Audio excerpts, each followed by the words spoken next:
Open your mind. Open your mind. Open your mind.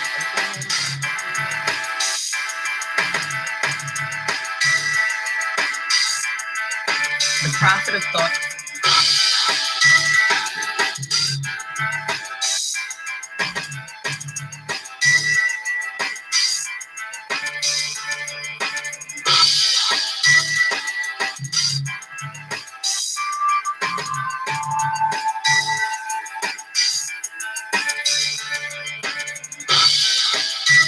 Open your mind. Open your mind. Open your mind.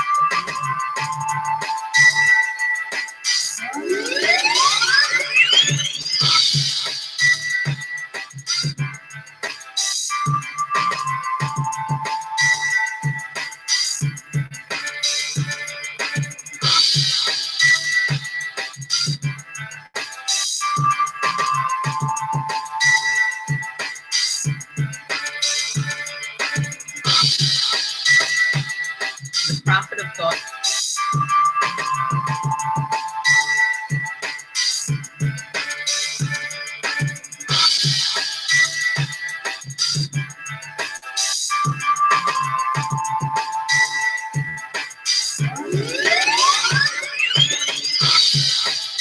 Open your mind. Open your mind. Open your mind.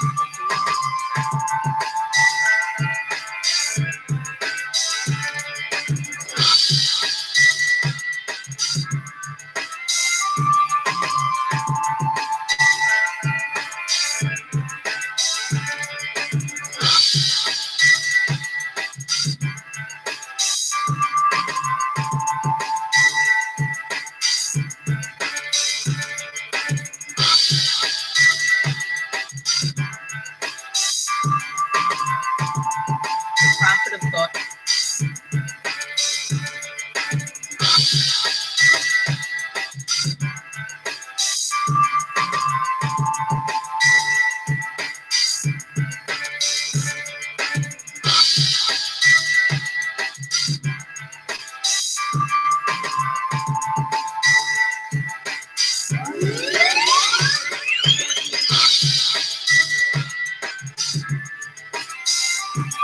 Open your mind. Open your mind. Open your mind.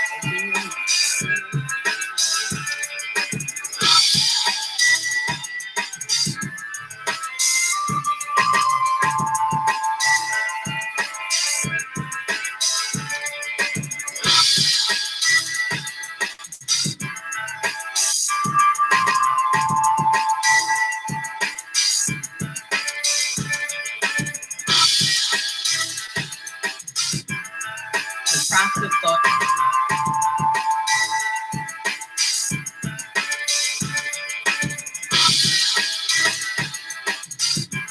Open your mind.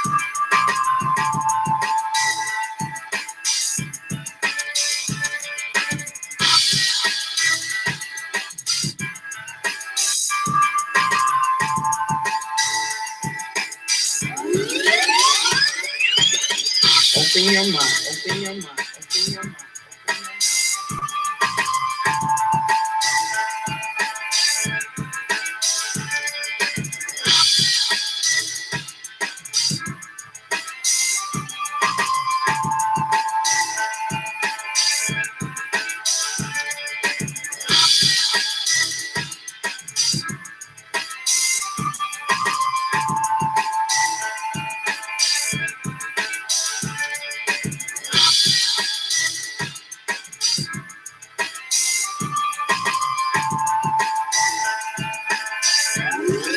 The prophet of thought. Open your mind. Open your mind. Open your mind. Open your mind. Peace, folks, and welcome back to another edition of the Prophet of Thought series right here on the old T.P.O.T. YouTube page. I'm your host, X, of course, but you knew that already. That's why you are here. Also, this is going to be recorded because it's going to be played back on a radio station that I just signed up with. So they don't want me to say anything, but it's gonna be replayed. So that's why y'all see the two mics. I usually be broadcasting because I record on two different computers anyway, but this other one is so I can have it recorded and they can play it back on the radio station. So that's why y'all see two microphones set up in here, crazy style. But yeah, tonight, as y'all know, it is the old hours of power. Hours of power. Hours of power. Yeah. Hours of power. Hours of power. And tonight we got three good guests tonight. Starting us off is going to be brother Lynell Ghant. Then we're going to have Keep It Techie, and then closing us out is going to be brother Nick Taylor. But first, before we get started, y'all know I always got to thank my contributors, my donors, my viewers, subscribers, you know, like I always say. Because last week I got some donations. I mean, y'all really support this channel hard body. You know, that's why I mention it every night that I come on this show. I have to do it because y'all have supported this platform so much. Y'all have made this platform grow, not just with your money. I mean, you know, like I always say, I mean, everybody likes money. Whoever says they don't like money, they're just telling a goddamn lie. But your money isn't that important. That's not the end all be all. Y'all support this channel with your views, with your subscriptions, with your comments. You show up here every week. You contribute to the chat. You contribute to the channel, and you are what makes T.P.O.T what it is. So as we go forward, I will continue to bring you mind-opening content. And like I always say, you don't have to burn your hard-earned coins on this platform, but you choose to do so. And for that, I am honored, I'm humbled, I am thankful, I'm grateful, and I am appreciative. And I thank all of you. All right. So a few program notes. Tomorrow, it's going to be a crazy DXL. We're going to be talking about Mama's Boys. The special guest is going. Our special guest is going to be Taz from Taz Exclusive. So you know that's going. You know that's going to be crazy tomorrow. Yeah, brother Taz will be coming through tomorrow on the old DXL. Of course, you're going to have the other usual suspects as well. But yeah, we're going to be leading off with brother Taz from Taz Exclusives tomorrow. So watch that. Make sure you have your black behinds here at 9:30 p.m. Eastern time. And also next Thursday on DXL, we're going to have the one and only Dr. Umar Johnson in the house. Yeah, Dr. Umar is going to be live and direct right here on the T.P.O.T YouTube page. He's going to be coming through talking about FDMG. Actually, we were supposed to get up tomorrow, but he has some conflicts. So he's like, X, you know, we can do it next Thursday. Because, you know, full disclosure, you know, me and Dr. Umar, we have a rapport. I mean, I kind of know the brother. You know, I've met him, you know, a few times off of media. We actually talk quite regularly. We just spoke yesterday, as a matter of fact. And he was like, X, you know, I want to come through, man, but I got some shit I got to do. So he's going to be on here next Thursday. So make sure you are tuned for that, because Dr. Umar Johnson will be live and direct. Yeah. So anyway, without further ado, and me done running my damn mouth here on the Hours of power. Hours of power. our first guest, our opener, is in the house already. What's good, brother Lynell? Hello, hello. How you doing today, Prophet Thought? How you doing? What's going on? What's going on, man? It's been a while since you and I have spoke. I think we were on the Master Teacher's stream. I remember you from the Master Teacher a while back. But I am familiar with your work. I'm familiar with your views. So for those who don't know, why don't you just give them a little synopsis of, you know, what you're about, what your channel about, before I start my round of interview questions. All right. Well, my name is Lynell. I am one of the founders of the YouTube channel, The Black Brain Trust. And on there, we speak about a couple different topics a week. On Mondays, we speak about space and technology. Wednesdays, which is today, we speak about geopolitics. On Fridays, we speak about economics. And on Saturday, we typically speak about a plethora of topics, but most notably is Black IT, Black infrastructure. Now, when we talk about these topics, we don't give an example, space and technology. When you hear space, we don't say, well, did you know this or did you know that? It's more of these topics, excluding geopolitics, but these topics are part of the larger picture called the Fourth Industrial Revolution. We throw geopolitics in there because geopolitics, like your local politics, has effects in your everyday life. It may not be straight in your face, but there are subtle effects that affect you. And our goal is over at the Black Brain Trust is to speak about these topics as we think Black men should be well abreast about these topics, know what's going on in the world, and we speak about these topics to teach, demiss the the shroud of mystery in these topics, make it more easier and malleable for other people to understand what's going on and get abreast on the knowledge that we're trying to teach people. Now, I know, you, along with, because I know you're part of the Black Brain Trust, I listen to those brothers too. Do you think that it should be more? I think it should be more brothers like you, Black Brain Trust, and also Keep It Techie, who's coming up next. Should there be more of that and less of the nonsense on YouTube? Yes, I do. And I'll give an example of why I do. Because now on Black YouTube, Black Manosphere, the different avenues of Black YouTube, you have, even though you have different content creators, a lot of it surrounds the same typical topics. And you have a lot of people that listen in to those live shows or playback so much that it becomes an echo chamber.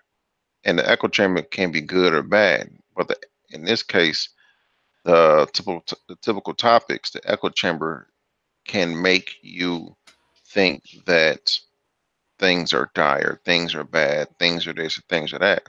Whereas if you had more of us on YouTube that speak about the topics we speak about, the economics, the geopolitics, and thus for, it too can become an echo chamber. But that echo chamber can become more of a positive echo chamber and more of an echo chamber that will continuously drive and push us forward to do creative things, to become successful, and to be pioneers in these topics that we speak about. Well, let me ask you, um, why do you think people are more attuned to, the drama and the bickering and the beefing as opposed to watching a brother like you or watching the Black Brain Trust? Why does that seem like that is more overwhelming? It's overwhelming on YouTube, the foolishness. So why do you think that is? Well, this you cannot doubt people like to watch a train wreck. You cannot doubt that. But with the typical topics that people normally gravitate to, in my personal opinion, that is what we see on YouTube is a microcosm of what the larger Black community in America likes. That's that's what we have a taste for. The topics that we speak about, we know that there's something wrong with our plight in America. We know that there's something wrong with our positions, and so we come to different now in this era in time. We come to social media and we listen to people talk about it, and it becomes like church. When you go to church, you get hyped up, you get an emotional feeling of you, but it really doesn't change anything. Now, also you have, excuse me. Now also you have the entertainment, the music, the movies. That's all feeding you the same thing over and over again. So your taste buds become that. You think this, but when people speak about relevant topics that you can take and change your life, tell you where to go, how to change, and keep coaching you. Again, the echo chamber. It's hard. It's hard to change. It's not to say we can change, but it's hard to change because we're so used to being one type of way for these different plethora of years and decades that it's hard to change. Well, when you listen to a lot of the stuff that's on YouTube, because I listen to a lot of people, I'm aligned with a lot of brothers, and you hear, if you listen to many of us on YouTube, male and female, you would think that black men are doing so bad. Black men are just suffering so bad, the bulk of us. But that's not true, is it? That's not true at all, is it? No, no, no, that's not true. And to give an example, when we look at TV and images about Africa, we think, oh, they live in mud huts, they do this, they do that, they swing up trees, they have flies flying in their face, extended bellies, and so forth. When that's not true. Africa is a very large continent, and you have representation. Whereas you look at these different African cities and countries, you say, wow, well, I've been lied to. And again, I revert back to that echo chamber uh, mentality where you have a lot of people that say, well, black men are this. You have a lot of men say, well, black women not this. And you have these two factions on both sides, on opposite sides of the fence, telling each other they're not anything, and giving you seemingly hard evidence that neither do anything, but you do have black men on YouTube. You have us as the Black Brain Trust. You have larger YouTubers such as Marcus Brownlee. You have your average consumer. You have Keep It Techie. You have a lot of other people, other black men and black women on YouTube that is blatantly showing that that's not true. Why do you think we why do you think we hang on to trying to relate to the struggle? Because I know for a fact that more black men and probably more black people are more involved in, like, technology fields than ever before. So I mean, why do we hide that? Like, why do we make it seem like it's not for us? Technology is not for us unless it's us on the internet. Technology is not for us unless we on some damn dating site or something. Like, why do why do you think that black people aren't known for being inside, on the inside track of technology as we stand right now, 2019? Specifically, to me, there's no one answer, and it's very unfortunate. Um, we have this thought process in our community where the athletes are the leaders, where the entertainers are the leaders, and for some reason, because of they are they are a rapper or can dribble a basketball, then therefore they are exceptional in these other things. But that mentality is a false mentality. You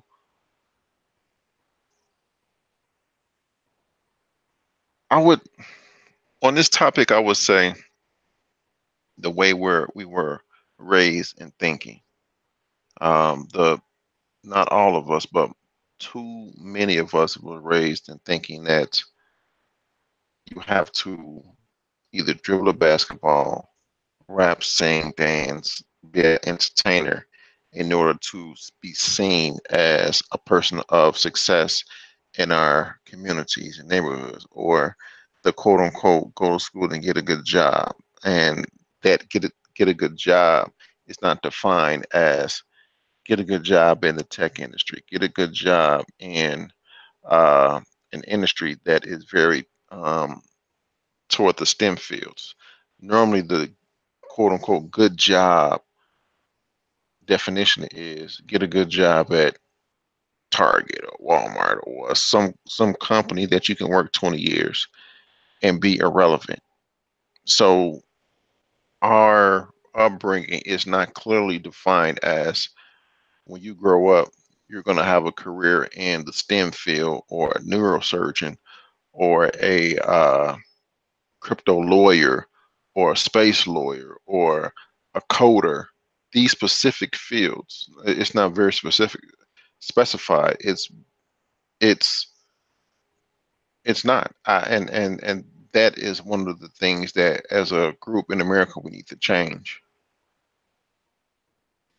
So, I mean, we all know that if you're involved in, in tech, it could be very lucrative.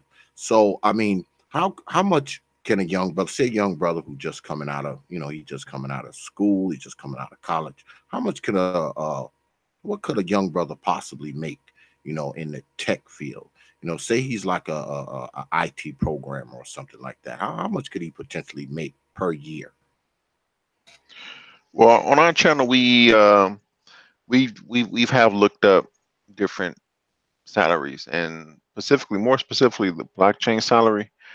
A lot of Since there's not a lot of blockchain developers in the world, pretty much, that the salaries go from 80,000, well, a median of 80,000.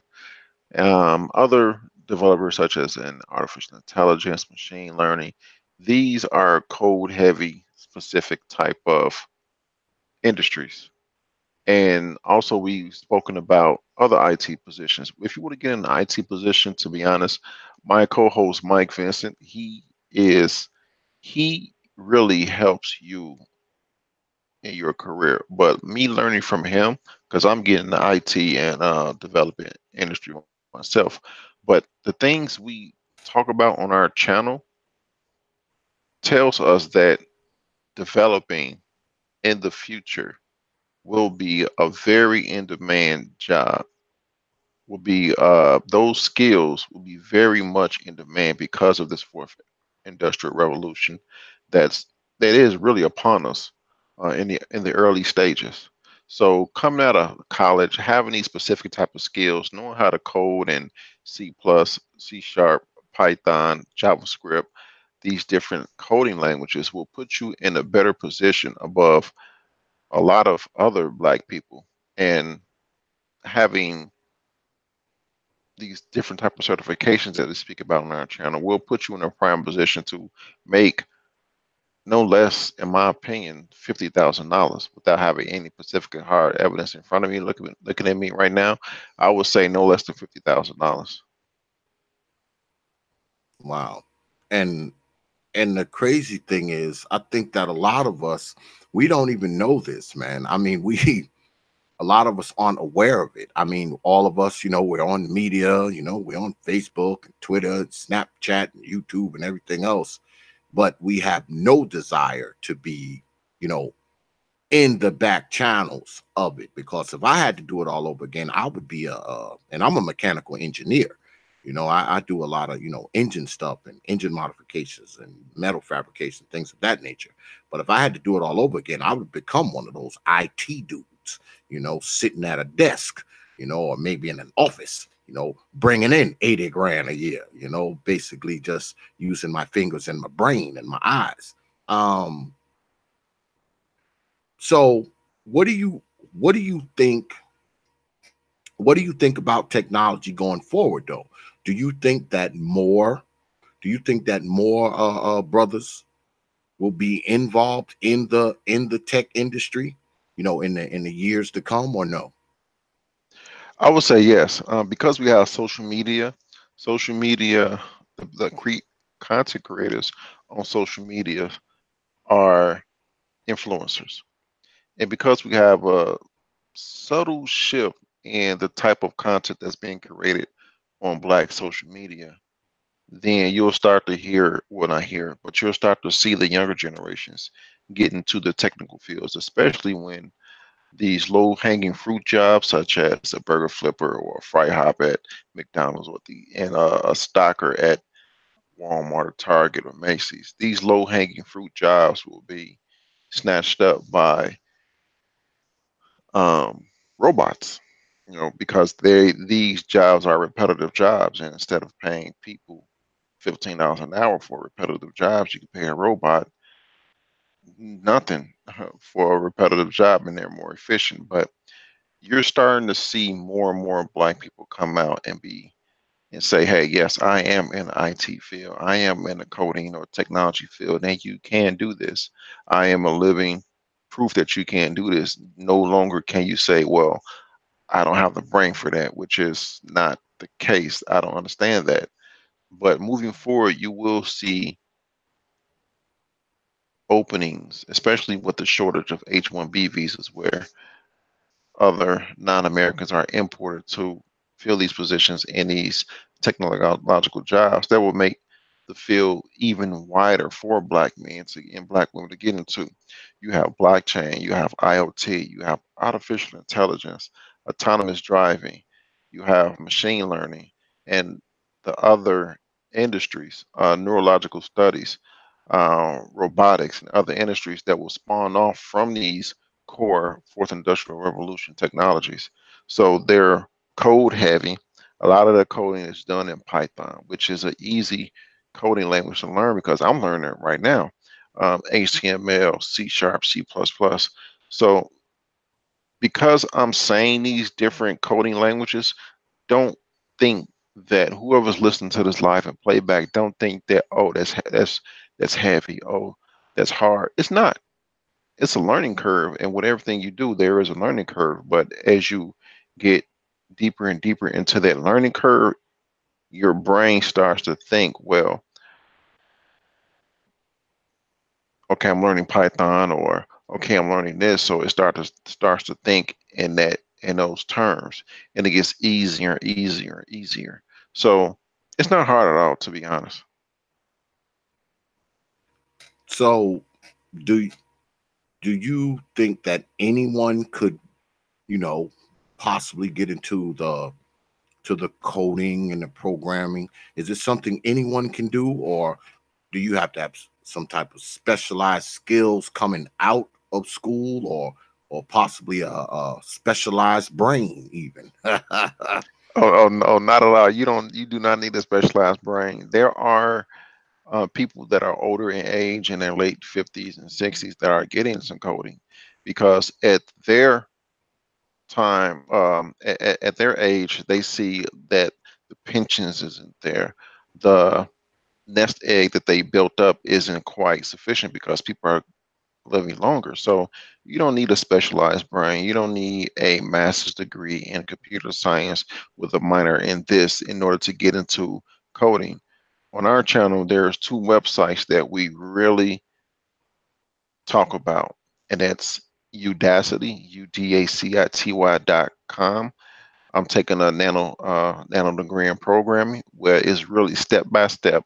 They teach you how to do the program. They teach you about computer science. Yes, it costs a couple $100, but that's very far of what you would pay if you were to go to a four-year university or even a community college to learn these lessons. And also we talk about edX, edx.org, where you can take certifications. And these certifications you get on edX, you can actually put on your LinkedIn account, and you can get certified in these different fourth industrial revolution technologies. Microsoft is have a few classes on edX. edX, you have a lot of qualified universities that put courses on there. I did received a certification from um, blockchain at Berkeley on edX, Berkeley University, and I have that on my LinkedIn. So it you can do this, and that was at your own pace course.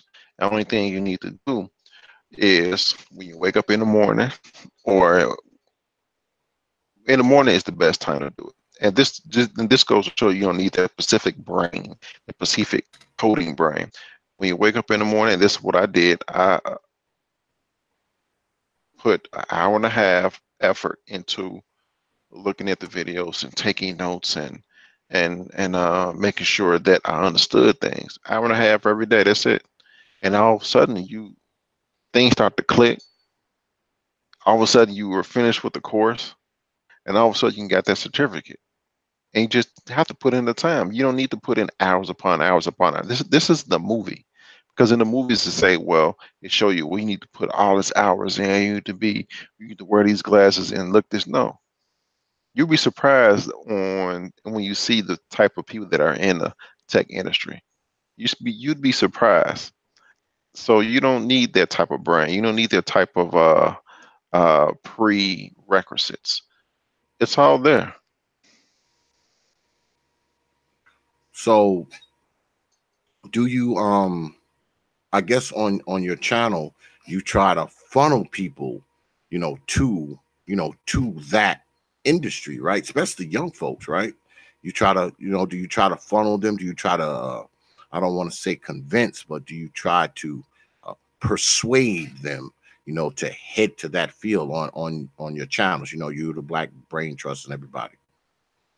Yeah, yes, sir, we do. And one way that we do it is to talk about, we pick articles to talk about, and we read the articles, and sometimes the articles may be confusing, but we go through the article for people to understand what they're talking about. And involving technology, you see a panel full of black men talking about technology, and then we tell you, well, you can go here and learn about these things. Then who's ever either looking at that live show or playback is therefore then more susceptible to follow our guidance. They can contact us.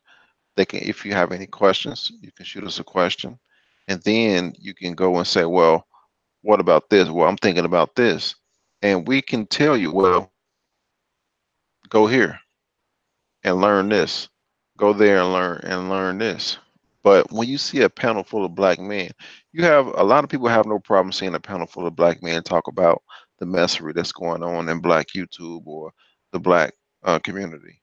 It's easy. You don't know it, but you're learning. You're learning how to hate or not like these type of women or this type of man. You're learning how to think about this group of black women or this group of black men. But when you hear a panel full of black men talk about space, asteroid mining, it's like, wow, I didn't know black people talk about this. And that old adage, oh, black people don't do that, now disappears from your mind. And the more you listen, the more you learn. And then on top of that, we're telling you how to learn the same things we're talking about, telling you where to go. That makes it easier for young black men and black women to then take that route. So do you guys have a tendency to be accused of being, uppity Negroes, because you brothers are brilliant, you understand technology, obviously well spoken, knowledgeable?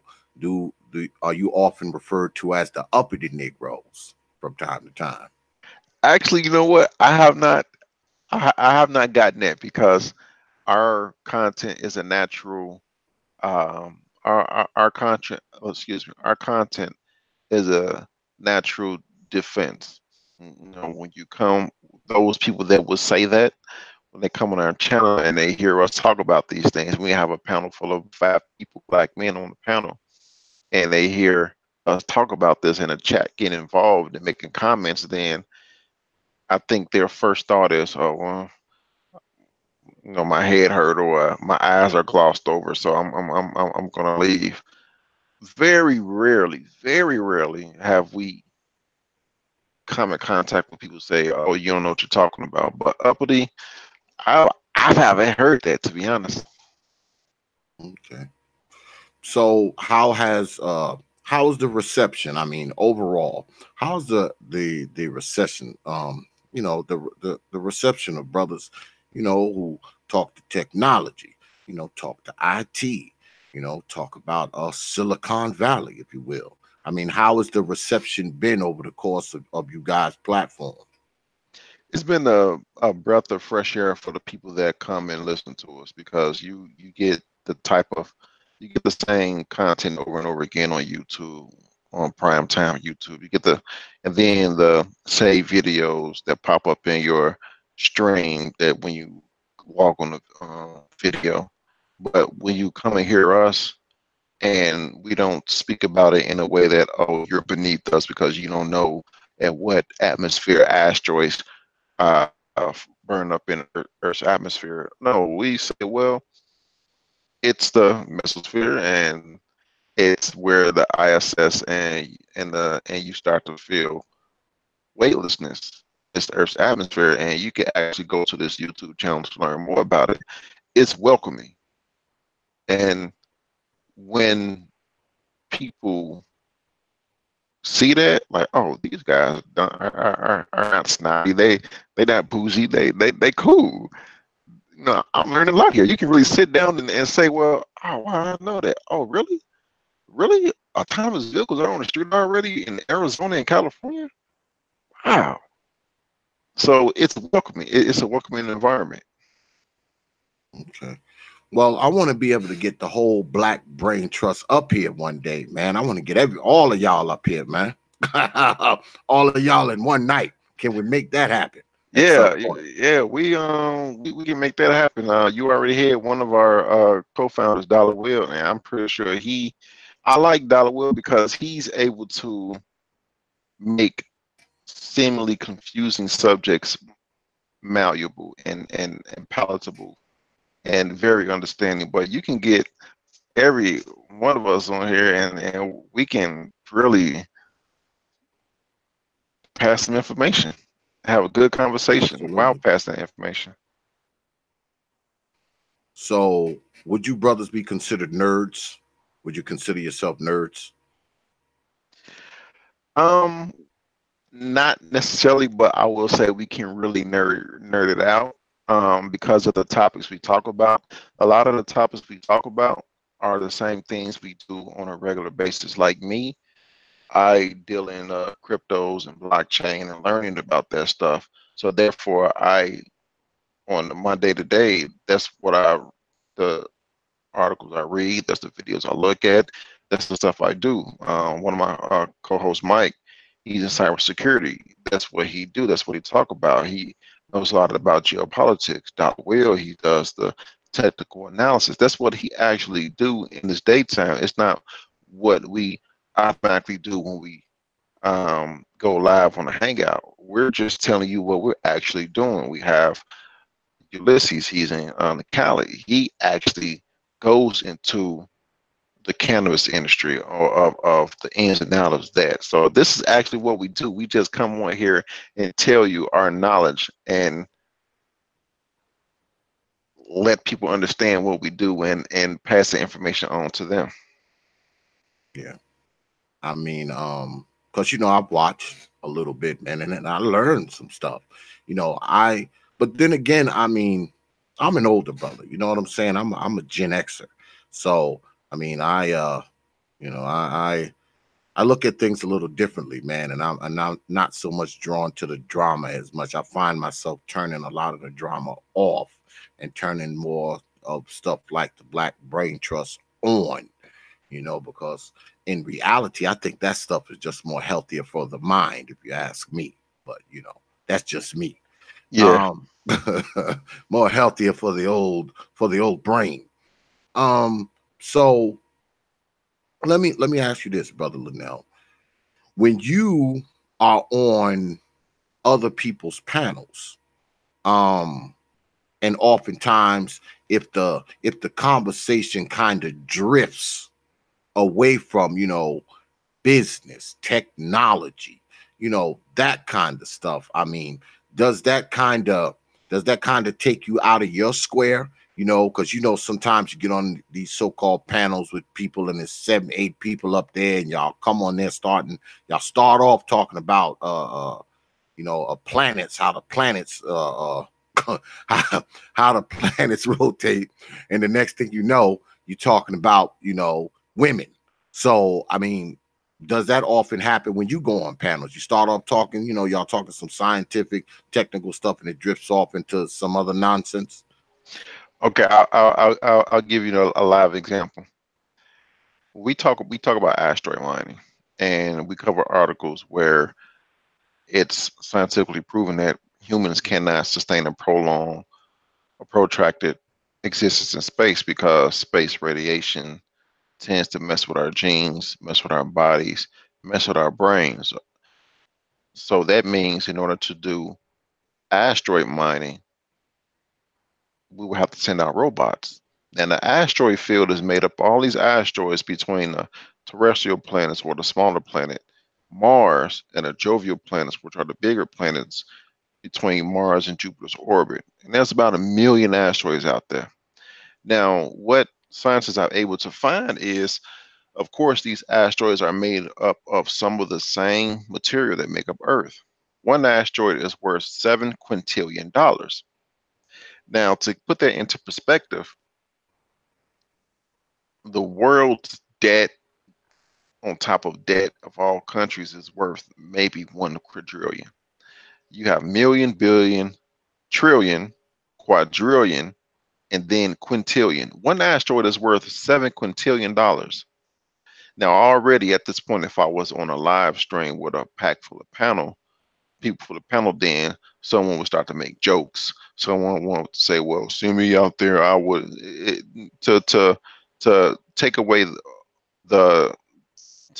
from the topic and to steer it away from something that they're more comfortable with, because I don't know if they feel threatened because of the level of knowledge or if they feel that they can't contribute, but they'll start to make jokes and laugh and kick and kiki ha. Then the whole entire panel will start to laugh and joke, and then someone would then say something about something, and all of a sudden what I was talking about is no longer remembered.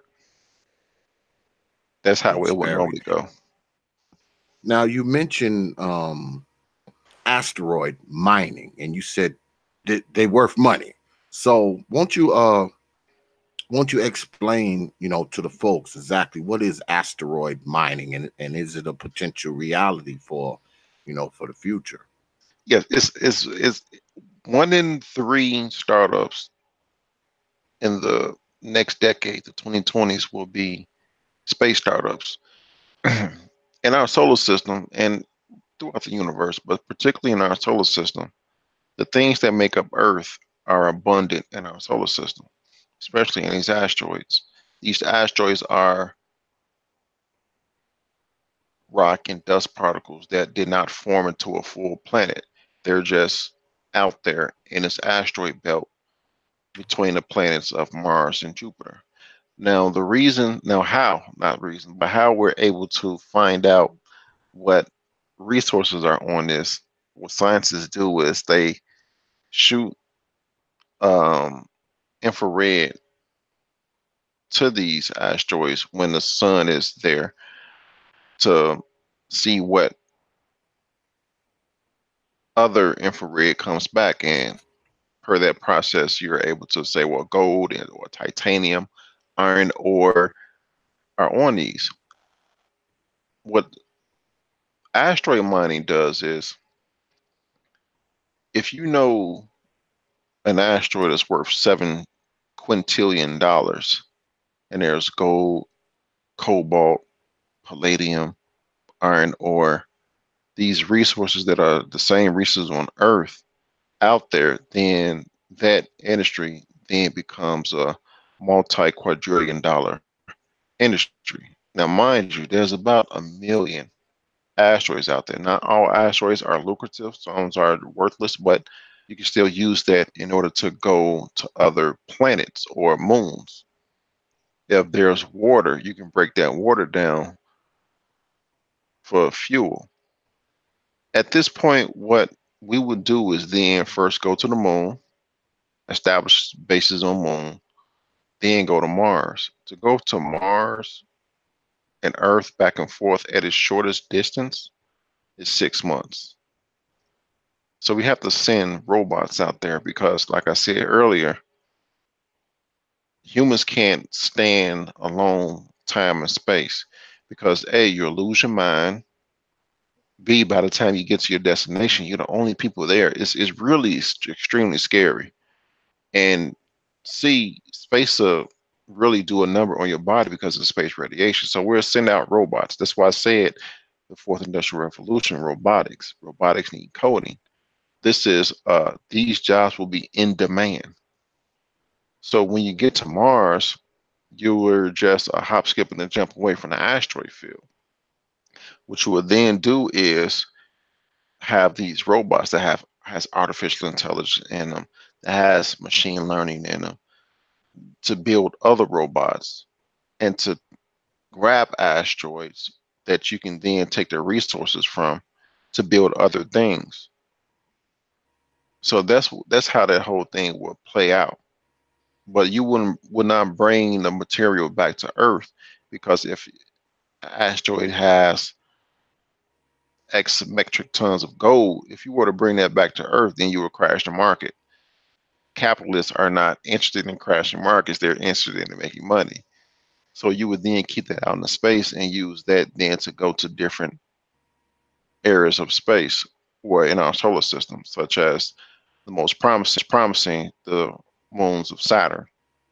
So that's how that thing will hold. That's how that whole scenario will play out. But you're looking at jobs, human labor. You're looking at, excuse me, you're looking at people who need to be trained in robotics, which on edX.org, you have courses on there that teach you about robotics. The same website where you finish a certification, you can put on your LinkedIn profile and continue to speak with the Black Brain Trust and like-minded people on how to go about and find jobs in that field. You're looking at artificial intelligence. You're looking at programming. You're looking at a number of fields that you can now get into that will be well needed in the future. And I'm talking about one aspect of this fourth industrial revolution. Wow. So there's actually gold out there on some of these asteroids that you could mine and potentially, I don't know, become quite wealthy from mining, correct? Yeah. Because like I said, the material that make up Earth is in the solar system. Because when the solar system first started, planets or semi-formed planets were knocking into each other, trying to figure out who's going to survive. So obviously things came apart, formed, and the things that make up Earth are on Venus, Mercury, Mars. There's a moon of Saturn that has oceans of methane. Methane is on Earth. There's palladium on Earth, but not palladium, platinum on Earth, but it's not in great quantity. There could be an asteroid that has huge amounts of palladium. So the same materials and resources that make up Earth is prevalent in our solar system, because when it first started, things were being swapped in and out on things formed, not formed. It just left out there. Wow. It's actually really freaking interesting, man. Right. And I don't mean to cut you off, but if you think about it, if we were to have a quadrillion dollar industry such as that, there's not enough printed money on Earth to make that happen, which means either money will need to be printed, more money will need to be printed, because to get $1 trillion, you need $1 million to get $1 trillion. Then you're talking about 1,000 trillions equals a quadrillion. 1,000 quadrillion equals a quintillion. And these are large numbers. There's no way in the world countries will print off that much money, gather that much paper to print out this much money, which means the money will have to go digital, which means the cryptocurrencies you're talking about now are not going anywhere. It's just starting. And this is the things we piece together on our shows. It's not enough paper money out there. It has to go digital. Is there a future? Can brothers find a future in the cryptocurrency world, if you will? Is there real potential there, like people talk about, you know, cryptocurrency, Bitcoin, etc.? Is there real potential there?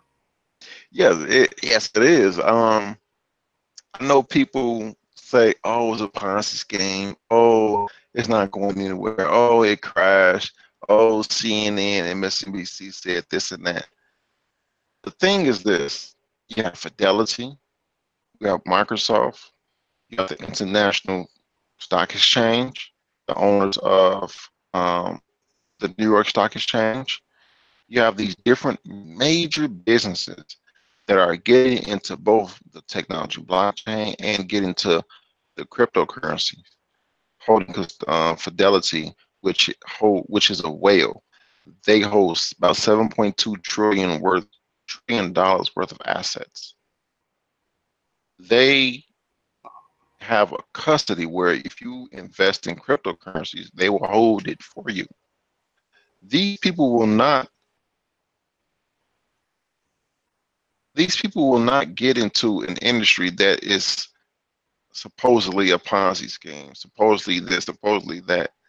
That's not how that works. They're not in it to lose money. They're in it to make as much money as they can, and they know this can be a lot of money. What crypto is programmable money. Not only is it a medium of exchange, you can store information on it. You can store, as I say, Bitcoin, for example. You can store information on Bitcoin's blockchain. There's something called smart contracts, which is more of a right now, it's if this happened, then this occurs type of situation.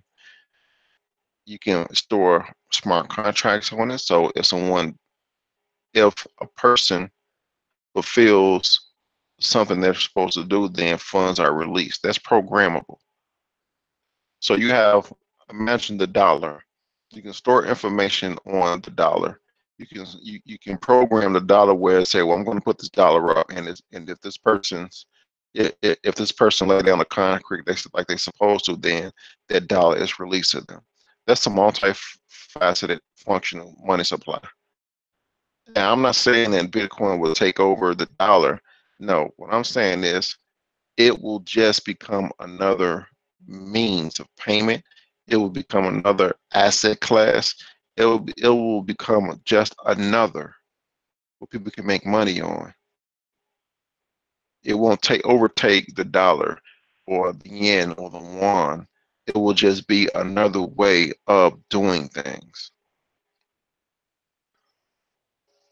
Wow, man, that hour went by so quick, man. Brother Lynell, I appreciate you coming through, man. And I'm coming down through the Black Brain Trust, man. I see Dollar Will in the chat. He told me to come down and hop on the panel one day. Yeah. I think I'm going to take him up on that. You are more than welcome. Yeah, I'm going to come through, man, and see if I can learn something, because I'm not much for technology. I'm a mechanical guy. I can tell you anything about an engine. Okay, I can tell you anything about mechanics, but when it comes to this IT stuff, man, I'm a little fuzzy. So I need to come down there and learn something. Yeah, but I appreciate you coming through, man. I hope this isn't the last time, man. I want to get the whole Black Brain Trust on here together one night, man. We got to make that happen, brother Lynell. Hey, we're more than happy to come through, and you're more than welcome to come to our shows. Oh, absolutely. I'm coming down there, man. I'm coming through, man. The next chance I get, I will be coming through. No doubt about that. And once again, man, I appreciate you coming through, man, because I learned something just listening to you tonight. So I know if I get down there and get on one of those panels, I probably won't be able to add to the conversation much. But at the very least, I can at least ask some good questions and, get my head filled with something that I didn't know before. You know what I mean? All right. Well, thank you for having me on. How you doing? I see T.P.O.T. How you doing, T.P.O.T? He received my emails. Hope you like them, but thanks for having me on. Oh, absolutely. Peace, brother Lynell, man. Don't let this be the last time, brother. All right, no problem. I will not. All right, peace. All right. Peace out, Lynell. Yeah, just got off the line with my man Lynell Ghant. Been a while since I've talked to brother Lynell, but you know, he's the same, you know, very intelligent brother, very sharp brother, just like I remember. But coming up next on the old Powers of power, powers of power, powers of power, powers of power, powers of power, powers of power, powers of power. Keep It Techie is in the house. So we about to learn some more shit, y'all. I hope y'all in the learning mood tonight. What's good, brother Josh? What's going on? How you doing, Brother X? I'm good, man. You just got done hearing brother Lynell, so I know we'll probably hear little similar things from you. So before I start my round of questioning, won't you go ahead and tell everybody, you know, what your channel about, what you do, and all that stuff? Okay. Well, first off, my name is Josh. I'm from Keep It Techie. I kind of started this YouTube channel as a kind of like a project to kind of get young people and as well as Black folks because into using the Linux operating system. And the reason I did it was mainly because I learned a lot from YouTube, and that's how most people learn, as far as I know. Learn from YouTube, especially in Google. But I didn't see many people that use Linux that look like me. You know what I'm saying? So that's why I wanted to hop in and try to come up with some type of channel in order to, you know, speak to people that look like me, you know, and as well as learn, you know, learn and follow and go through like a journey, so to speak, as far as using Linux and teaching people how to use it, you know, all that type of stuff. So what is your main thing? I know you do several things, but what is your main thing as far as technology goes? Okay, well, I've been in the IT field for over 10 years. So I've worked as a systems administrator, network administrator, database developer. So I know some programming languages, all that stuff. So that's what I do in I would say my real life. But the YouTube thing is mainly to just kind of push the Linux operating system onto the youth, the Black youth, as well as you know, Black people in general, because I don't see people using it like other races or into it. So that makes sense.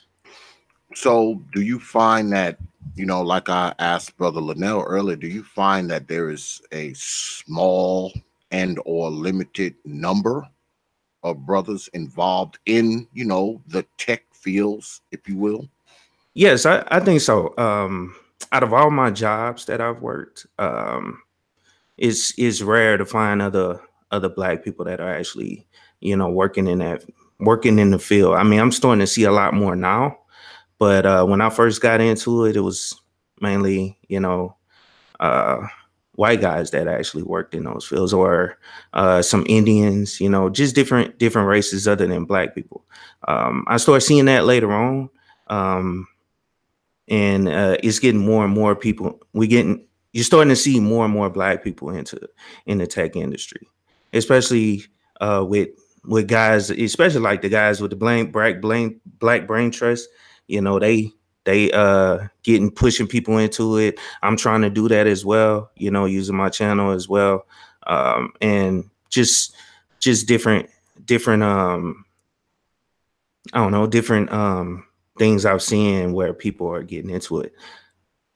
That's pushing people into it.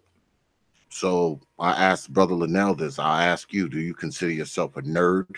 Are you a nerd? Similar to his answer. I mean, it is. I look at it almost like a passion. When I get passionate about something, I kind of geek out about it or whatever. And especially when I'm talking to some of my friends that are into Linux, they I kind of geek out about it. So yeah, and I'm always pushing to learn something new. So I'm always trying to teach myself something new. Is like for instance, I'm looking at starting to introduce Python onto my channel, where I'm going to do a little bit of programming and just basic programming. That's why I made the statement my journey, because I don't know Python. I know some other programming languages, but I wanted to feel as though I'm learning it with the person that's actually watching the video. So if you want to learn Python and you want to follow my journey as well, while you learning it as well, then that's what I want to try to do. So let me ask you this. Mm-hmm. Do you find that is it more the millennials that are getting into the tech fields now, as opposed to the Gen Xers already being in it? In other words, are the younger folks taking up into the tech fields, whilst old folks just kind of ignored it? It actually seems like some older people are getting into it. They're taking courses to learn Python and different programming language. Like for instance, my aunt, she actually took a web design course. She went back to college. She's in her 40s. She went back to college and took a HTML CSS course, and now she's changed careers and got into web design and actually worked for a company and does coding and everything. And that's one thing I would say about coding. It kind of takes discipline. You know what I'm saying? You got to kind of sit there and focus on what you're doing, because I don't know. It's I don't know. It's kind of hard to explain, but you have to kind of see it before you write it out. You actually have to understand. And so you have to really focus on what you're trying to type into the code in order to, I don't know, get the final results. I guess that's what I'm saying. So there is no coding for dummies paperback. They do have those books though. Coding for dummies. Yeah. And it's not as difficult as you think.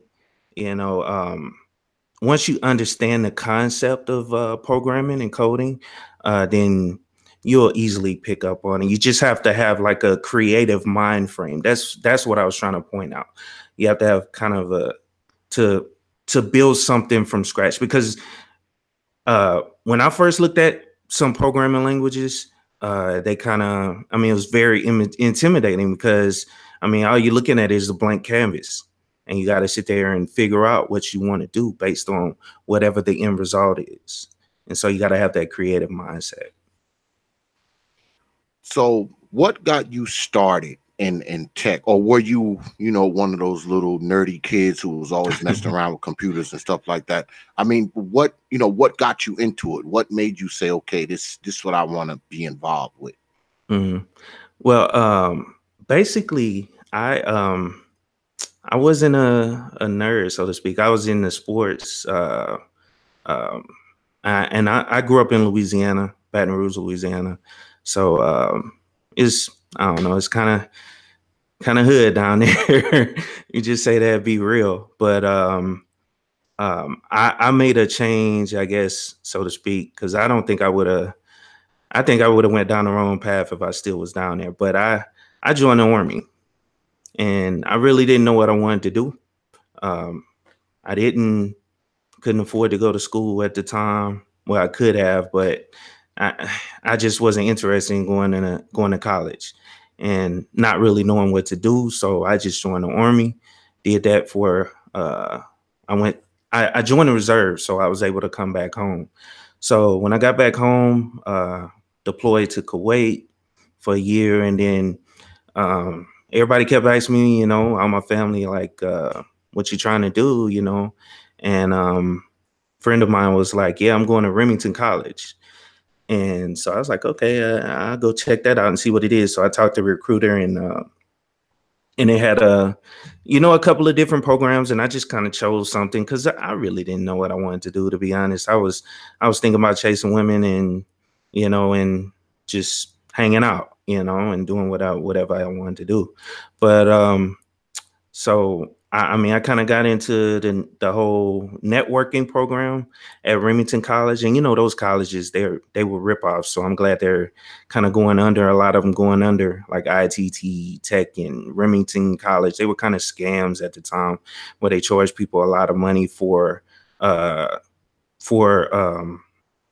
degrees that you can't transfer to a normal university. Like I got an associate's degree from it, but I couldn't transfer it to a regular university. That was my plan. But, you know, anyway, I'm going a little overboard with that. But with telling that story. But that's how I got into tech. And then once I finished that 2-year associate's degree course or whatever, then I secured my first job, and I think it was a little easier back then. It's less competition because this was back in 2007, 2008. So I was able to secure a network administrator position, which is kind of a mid-level position at after, you know, completing that 2-year degree with no experience. So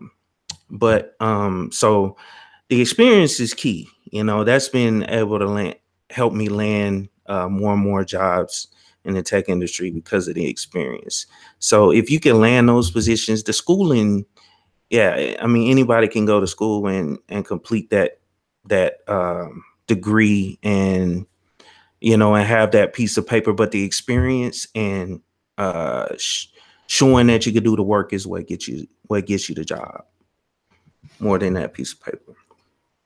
Well, we often hear on media, you know, I know I often hear it that, you know, black men, we need our own media, black male media and all this kind of stuff. But you never hear, what you don't hear is brothers like you, us trying to bring you in to help create those avenues. We never talk about the technology side of it. We often talk about, oh, we need our own radio station, we need our own YouTube, we need our own this, we need our own that. But we're going to need some technologically savvy brothers to make that happen. Even we could have all the money in the world. I mean, I could be sitting here right now with a suitcase full of money, but I don't know jack diddly about technology. So how the hell am I going to have a radio station or an internet platform or anything like that? So do you think that should be more, should it be more of that kind of talk alongside with, you know, us having our own, you know, mediums, our own media mediums?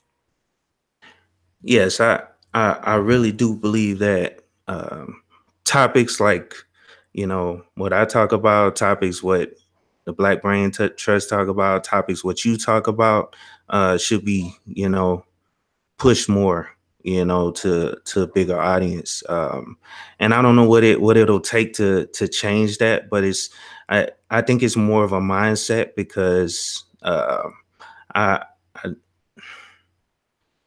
it's just like that. Well, I don't want to get into that, but get into it, man. No, I was just gonna say I was watching that live stream the other day from, you know, O'Shea or whatever. I don't know if you want me to bring that up in here, but I mean, it was, I don't know. I just never mind. What live stream is that? Which who are you from? Never mind. Don't worry about it, because I don't want to you know, kind of bring that into your platform. But anyway, it seems like bullshit get pushed more, I mean, and not that I'm upset about, any this, tech stuff not getting pushed as much as it should. But it seems like, you know, the nonsense get pushed a whole lot more, or people more interested in that. And it's like, I don't know, the mindset just needs to change of our community, where things like what we all talk about, on your channel, my channel, different channels like this. I don't know, where some of this stuff is put into the forefront, like other communities, in my opinion.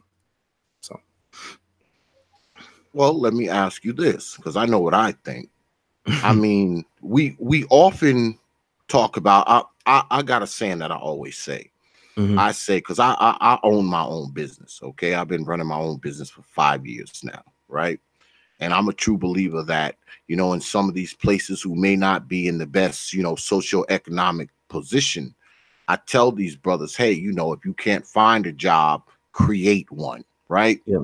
So wouldn't it be easier to create some type of employment for yourself if you were into some type of technology, if you had some type of tech experience?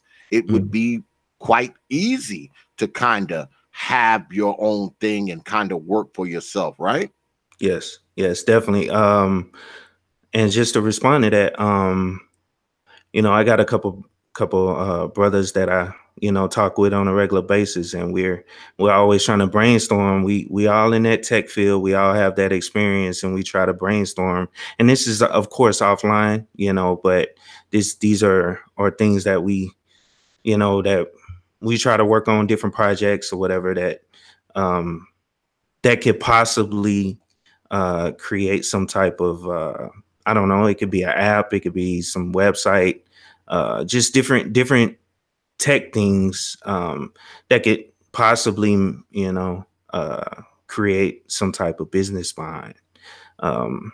And that's like one of the things I was saying earlier that kind of geek out about, when we mess around with websites, code, different things. If it's something, I don't know, it's something like that, I kind of geek out about it, and then yeah, that's well being that you're a tech guy, what would you say is the easiest tech field to get in, right now, for young people who say, okay, I want to get into some type of tech field, but I don't want to work too hard, I don't want to think too damn hard? What's the easiest tech field to get in right now in 2019? Well, right now, I would say tech support, but yeah, I mean, and this is if you don't have any type of experience, but that's kind of the entry point for most people that's trying to get into it, unless you go to school and learn some type of programming language, or you get into some type of web design, or database design, database development. If you go to school and get some formal training on that, and actually you don't have to get the formal training, it's just as long as you can demonstrate that you know how to do it. There, in most of those fields, they have certifications that you can get. And you can study for these certifications on your own. You don't need any formal training. You just study for all the information. All the information is out there. So all you have to do is study for these tests and get these certifications, and they look just as good as a degree, or even better in some situations. But help desk jobs are really the kind of like entry point for most people that are just getting into tech, and they'll be like tech support or one of those type of jobs. So you don't necessarily have to go to a technical college. I mean, me, when I went to college, I went to a technical college to learn, what I know. So, but you don't have to go to a technical college per se to get involved in the tech field. That's what you're saying, right? Nope, you don't. And prime example, young kid I was working with overseas. Because I worked in Afghanistan for about 4.5 years as a developer for the army. But anyway, long story short, all he had was a security clearance, and he didn't have any formal training. He was a ex-Marine. He had got out, learned how to program on his own. It was basically VBA, but he was able to secure a job because of that security clearance. And the little programming that he did knew, he expanded upon it, learned it, picked up a book, figured out the coding language, and learned it on his own, and was able to excel in that position. And to be honest, he actually taught me some stuff that he knew, So you don't need it. So what do you think? Because I believe that a lot of degrees that many of us have are worthless any damn way. Mm-hmm. We got like degrees in freaking paper mache figure making and crap like that. So I mean, if you just go to like a vocational program, could you potentially land the same type of job as someone who maybe went to, I don't know, Virginia Tech or something like that? Could you potentially land the same type of job? Yes, sir. You can. All you have to do is basically demonstrate those skills and get your interview, kind of game up, and make sure you're able to speak to these, to these people. Speak the language, especially for what you're going up for, because most of these tech interviews, they have somebody that's specific from that department that you'll be working with, and so they'll throw in those tech questions that they expect you to be able to answer, and if you can't answer it, that'll exclude you.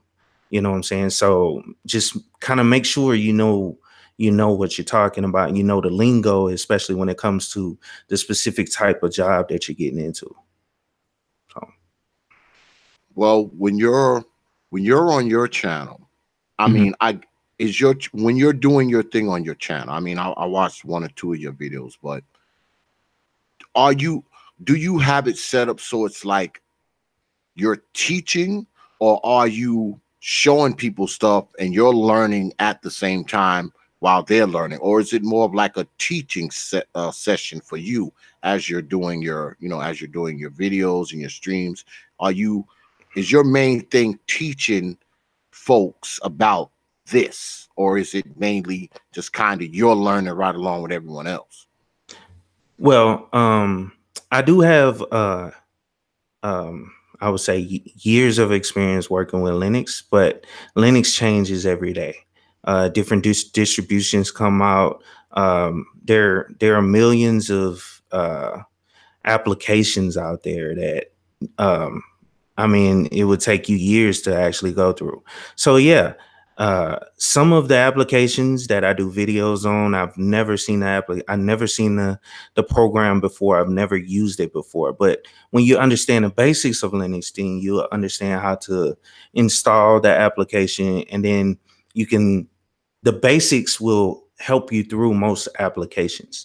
And so yeah, I'm not no expert. I don't claim to be, and I'm not someone that knows it all. I don't come across that way. Hopefully, I don't. But I sometimes am learning as I go as well. Like I'll study the application, do notes on it, and then use those notes while I'm going through my videos and recording it. And it's mainly to just show people. It's basically to give people an introduction into Linux, because most things you can do in Windows and Mac OS can be done in Linux. And the main point I want to drive home is that all these applications on Linux are free. Like, for instance, just to give you an example, everybody knows Photoshop for photo editing. Well, yes, this application is on Windows. You can download and install it on Windows, but it was created as the open source software for Linux, but it's called GIMP. And GIMP does the exact same. It's not 100% as Photoshop, but it does the exact same basic stuff. So if you want to learn Photoshop without spending $500 from at the Mac store or and getting a MacBook Pro for $1,200, then you can get you install a Linux operating system and install GIMP onto that system, and you can do some of the same stuff that you would do on Photoshop in this application. So Wow. Well, do you find it with technology, whether it's Mac, whether you have a Mac or you have a PC, are many of the technologies inside those different companies, are they the same? I mean, like you just said, GIMP is just like Photoshop. Do you see that often where a program on Mac is the same as a program on a PC in Windows? I mean, is that a thing? Yeah, pretty much. But the application, I mean, there I mean, it seems like a culture, behind these different operating systems, especially like from Apple back in the, I would say, 90s and going forward, and I call them fanboys, the Mac and Windows fanboys, or whatever. And they'll ride or die for those companies. But at the end of the day, those operating systems, or what they call proprietary software, is closed house. It's closed operating systems. And the only people that develop on it and the only people that are able to see the code behind Mac OS and Windows is the developers within the company. And so they hold a lot of that. But on Linux, it's totally different. The kernel, what they call a kernel, the software behind the actual operating system, is open source. Anybody can pull up the code for Linux, the Linux kernel, and look at all the code and see if there's any issues with the software. And you can also add to the software. So, but the other operating systems, are obviously controlled by those companies, and it's for profit. So I don't know if I answered your question. Yeah. I mean, because I've always, I was thinking about getting a Mac, but I have computers. I mean, I have quite a few, but none of them are Mac. I mean, they're all, they're all Dell, and it's Windows, and none of them are Macs. They're all PCs, all of them. Yeah. And in your opinion, what's better? Should I go ahead and scrap all this crap that I got right now and just buy me a couple of Macs, or should I stick with what I got? Nah, you can actually stick with what you got, and it's all depending on if you want to learn something new. If you want to learn something new, because Mac is totally different. I still haven't gotten the hang of a Mac, and I've done tech support. I do tech support on a lot of Mac computers, but if you want to learn that operating system, then go for it. You know what I'm saying? But it's going to have that learning curve. Since you've been using Windows for a long time, then I would stick with Windows. I would stick with what you got. But you can also, and this is one thing, if you have an older laptop and, on Windows, it has all that bloatware on the actual operating system included with it, you can basically, what's the term? Recycle that computer by putting Linux on it, and it'll run like it's a brand new computer with Linux, because it doesn't come with, that bloatware on it. And they have distributions, what they call distributions in Linux, that are very lightweight, that don't have anything on them, and they look similar to Windows. Some of them can look similar to Windows, I recommend Linux Mint, which is a very easy operating system. Is most everything in Linux is point and click on these distributions nowadays. It's not, the whole command line or the whole thing you see in movies where the nerd is hacking at the, terminal or whatever. You can point and click just like in Windows. It's the exact same thing. So. Wow. Because I do still have a damn the laptop from 2014. I mean, I haven't used it since 2015. So I can take that one, and you say I can put Linux in it, and it'll run like a Mac, is what you're saying, right? Yeah, you can actually have it look like a Mac. See, the thing with Linux, and that's why I push it so much, it's you had a freedom, it's not just free as in, monetary, is free as in freedom. You can make the system look however you want it to look. You can install whatever you want on it. You don't have to worry about viruses. That's another big thing about Linux. Most viruses are written for Windows computers, and so that's the same thing with Mac. It's not written for Mac as well. You have to have what they call pseudo privileges in order to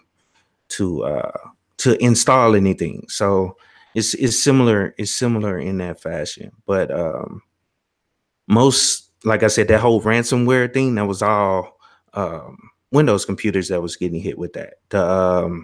Was a WannaCry? I don't know. Most people probably haven't really heard about it, but it was a attack that happened where it encrypt Windows, some Windows systems, like it encrypt all the files on the actual system, and then it'll pop up with a box saying all your files have been encrypted. You have 24 hours to send us $400, or your files will be deleted on your computer, and they'll encrypt all your files. So you don't have to worry about those type of attacks, so to speak. So let me ask you about this ransomware crap, because I've had that happen to me a while back, where it comes on and it says, warning, your computer has been taken over by a virus, and you must call this number, blah blah blah. And I mean, is that are those freaking those viruses, they get into your computer and all that kind of crap, right? Do you really have to call these people and give them X amount of money and all this kind of nonsense? Is that a real thing where you really have to do that? Because I know I didn't. And that's why, that's why I point. That's why I wanted to make a channel like what I make, because just like what you're asking me, the average Black person doesn't know this or whatever, and they'll end up falling for it. Some people will fall for this type of stuff, and most of the channels that I see talking about viruses and what they can do, it's a white guy sitting there talking. It's not nobody that looks like me. And I mean, it is what it is. I'm not trying to say that I just want Black people to hear it from a Black voice, and the way we talk, our lingo and all that stuff, just pushed in that fashion, to try to, I don't know, get Black people into it. But anyway, my point for saying that was that most of the time that's just a virus, and it's some Indian guys in India somewhere, not to be racist, but that because they don't scam or whatever. I mean, they're not the only ones scamming, but they have a lot of call centers set up over there where they just install that virus on there, and then if you call, then they'll say, "Oh, give us $500 or whatever," and then they'll get on your computer and just kind of move the mouse around or whatever and screw you. But my point for saying all that before that was, you see a lot of white guys doing videos on messing with those guys, that install that software on your computer. So they have what you call a virtual machine. You can spin up a virtual machine. You'll have a virtual computer, and people can't actually hurt, or a virus can't actually hurt your real computer. It's like a computer inside of a computer. That's the way I tell my son. But so they'll install a little crap on there or whatever, and then call the people and let them connect to their virtual machine and play around with it. And then they'll, say, ha, you can't, I'm not finna pay you $500 or whatever. But, it's a lot of white guys that do, those type of, or bring awareness to it. You know what I'm saying? That makes sense. Yeah, because when it happened to me back in the day, all I did was go, because it wouldn't let me do anything.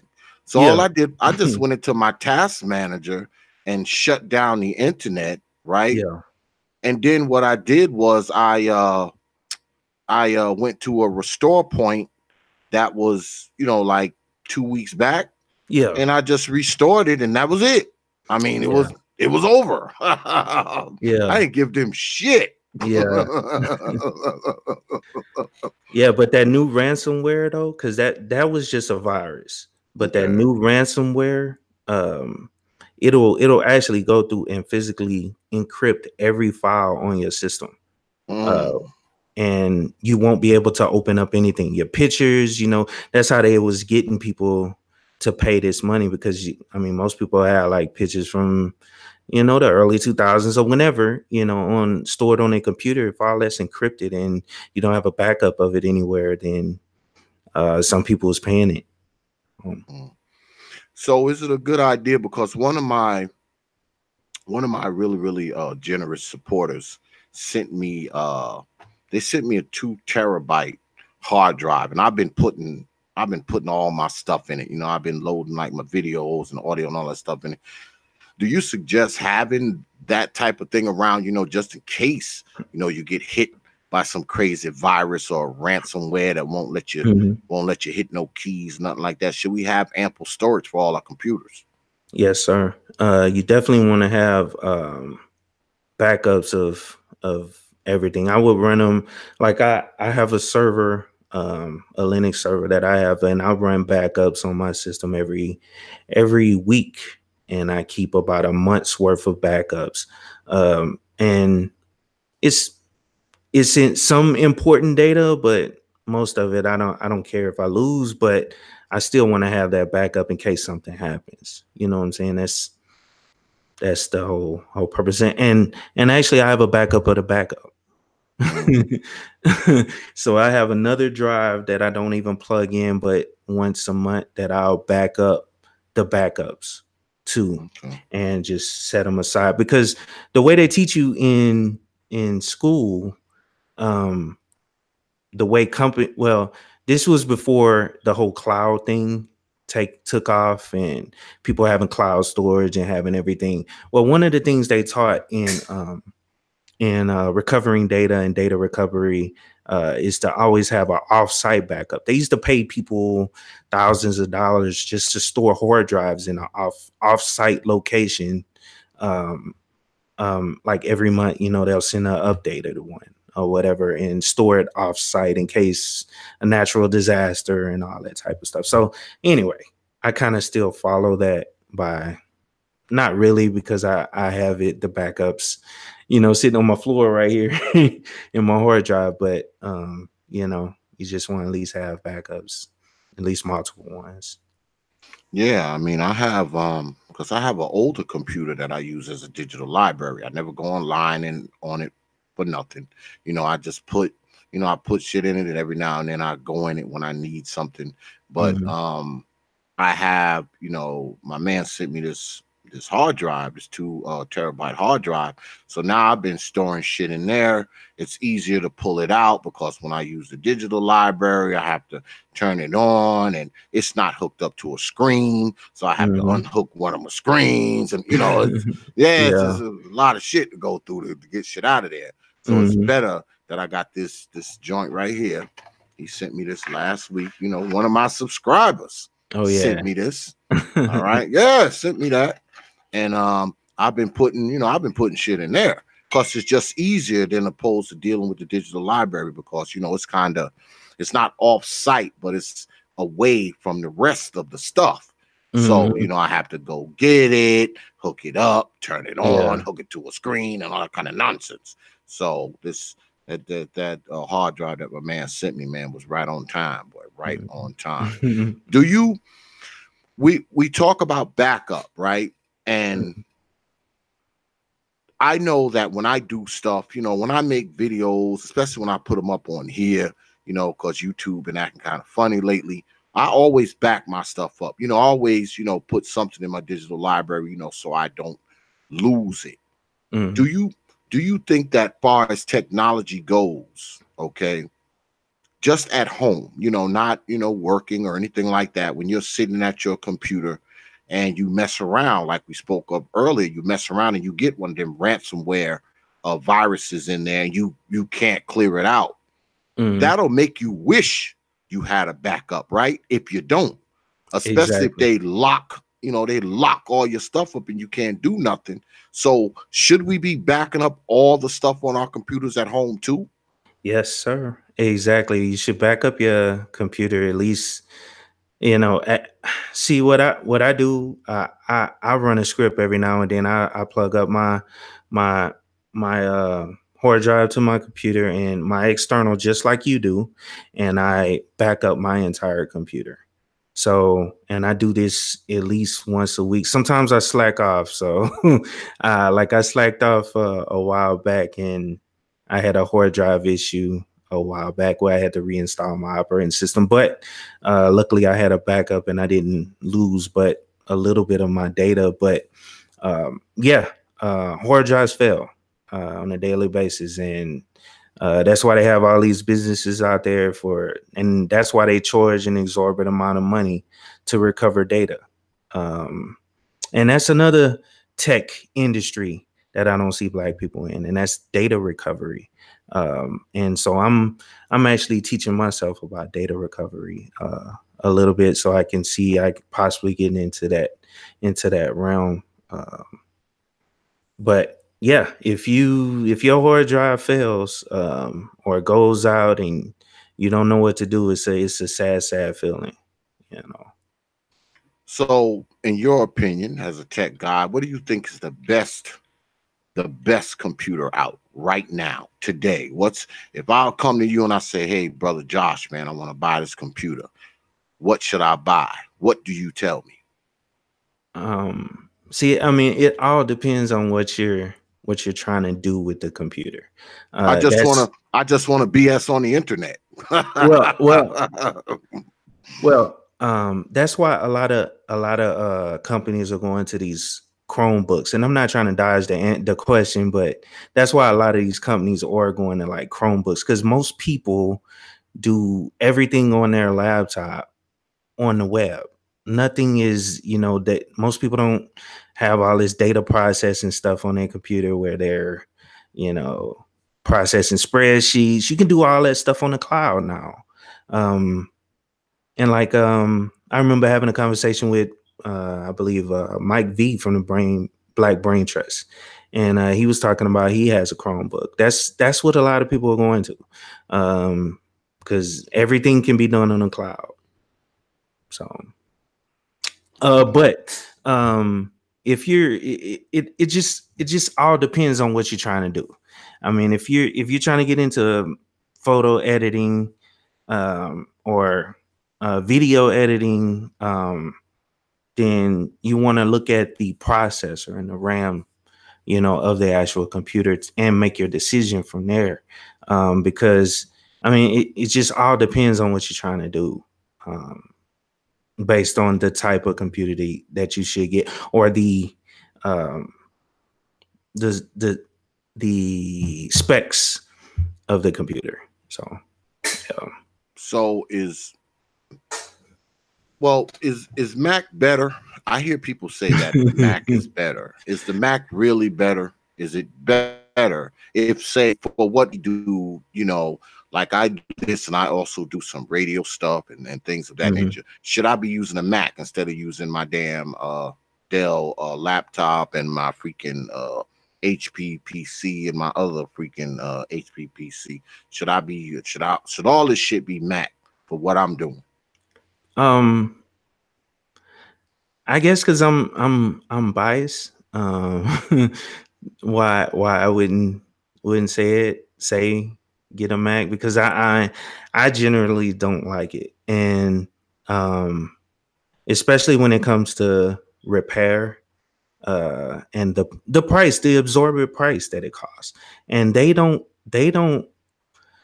There's a guy out there, and it's it's a real big YouTuber. He focuses on board repair, meaning the actual computer board repair, and he actually removes chips, tests the boards, and so he fixes Macs, and most of the stories that he has or most of the time he gets a MacBook that somebody took back to the Mac store, and they basically quote you a price that's about 75% of what a new Mac, buying a new Mac cost.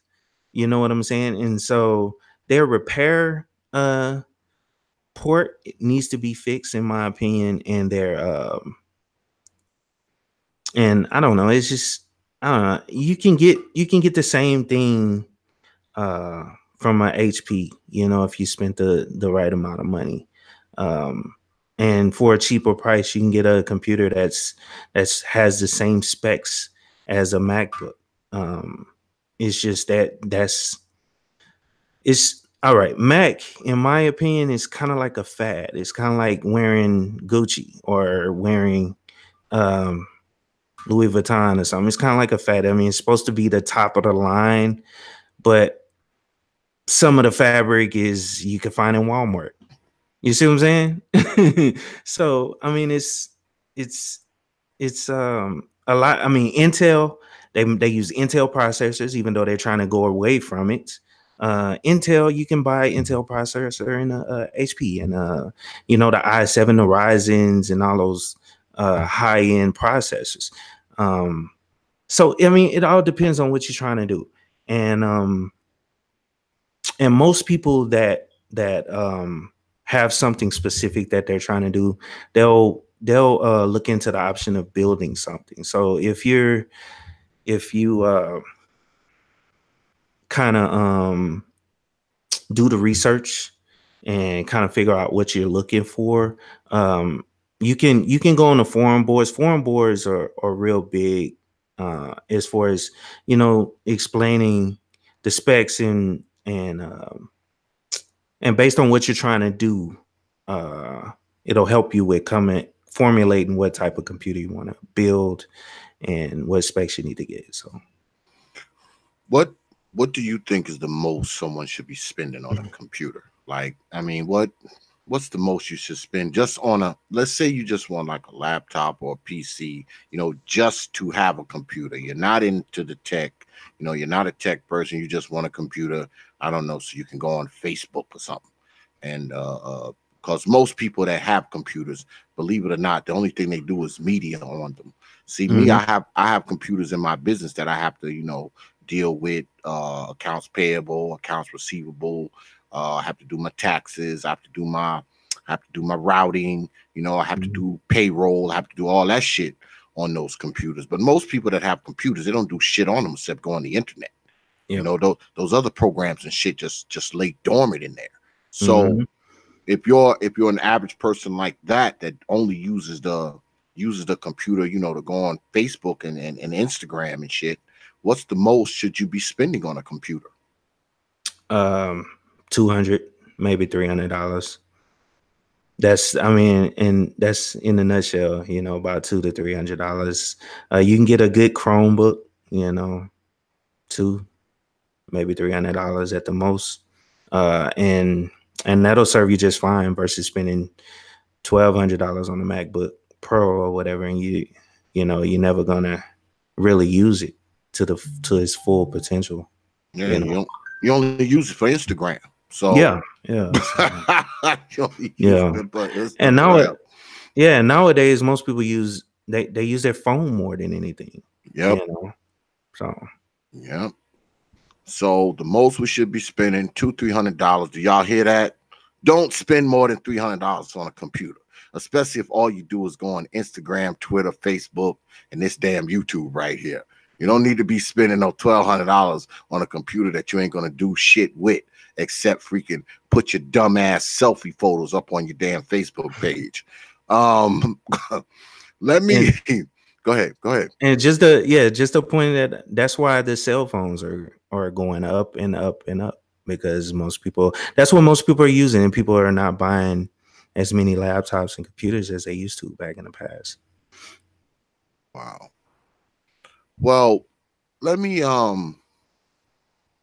say this, because we're about to close out on this, because I'm about to bring Brother Taylor on. Mm-hmm. Do you think that our computers have computers, or should I say media? And I've asked brothers this before, and I want your opinion on it. Has technology, media, computers, has it helped or hurt Black folks? Yeah, it's a tough question. I remember having a conversation with somebody a while back about how information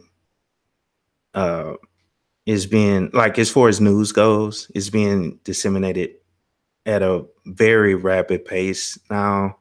I don't know. And this is a hard question for me to answer. And as you can tell, I'm not great on these lives, but I can't I can't answer.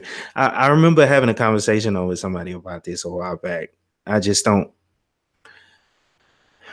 Yeah, I don't know, man. That's a tough question. Well, I think it has hurt some of us. Yeah. I think it has helped some of us, because I probably couldn't run my business without computers, because I rely on the computers so much. I rely on the emails and all that kind of stuff.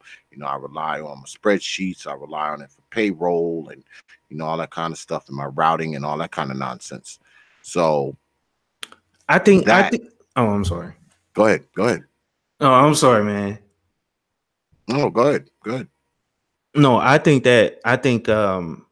it does hurt, like you're saying, but man, I forgot what I was gonna say. But it I'm sorry, I interrupt you for never mind, go ahead. I think that negative element of media is always going to be there, because that negative element exists anyway. Like brother Lynell said earlier, he said, it's just a microcosm of, what we do. So, it is what it is. So, I think it has helped some of us, because like I said, I couldn't even run my thing. I would have to have computers, in the shops. I have to have them there because of what we doing in there. But on the other side of it, it has caused people to not read, okay, not study, because all they got to do is type it into their phone, and it's an instant answer. You don't have to really do any research. You can basically just hit that little microphone on your phone and say something, and it'll just come up. So I think it has caused us to get somewhat mentally lazy, and when you're mentally lazy, a lot of times you get physically lazy. So I think it has hurt in that aspect. I think it has helped open up doors for brothers like you and brother Lynell, to kind of get out there and do your own thing. There's a lot of technology entrepreneurs out there. Hopefully there's a lot more Black ones out there. I think it has helped with that, but I think it has hurt because it has allowed everybody to have like a little TV network in their pocket, all they got to do is hit the button and go live, and they on TV, and they can say and do some of the most ridiculous mess, known to man. All right, and broadcast it out there to everybody. So I think that has kind of hurt black folks. But let me ask you one more thing before we get out of here. Where do you see technology going, forward, in the future? Where do you see it going? Being that you are a person who's into it, where do you see it going? Or should I say, where do you hope to see it going?